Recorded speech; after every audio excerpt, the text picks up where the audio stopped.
These age-old German remedy can cleanse clogged arteries, fat in the blood, fight infections and colds.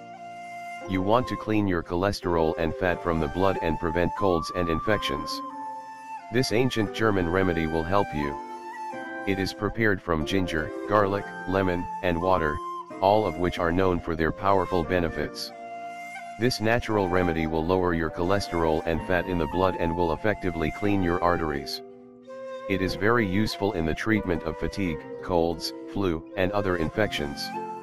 It does that by boosting the immune system and improving the function of the liver.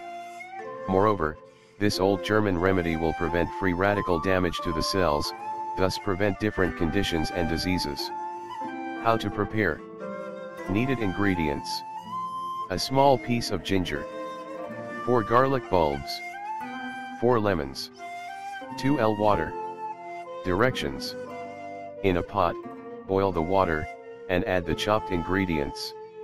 Simmer it until it boils, but make sure to stir it well. Close the pot, then let it cool and strain it. You should transfer the liquid in a few glass bottles. Drink a glass of this natural remedy a few hours before your meals. This will clean your arteries and improve your cardiovascular health. The lemon will neutralize the flavor and aroma of garlic, so don't worry about it. Even though it can be rough for some individuals, this natural remedy is very powerful and will improve your health in general within a short period of time.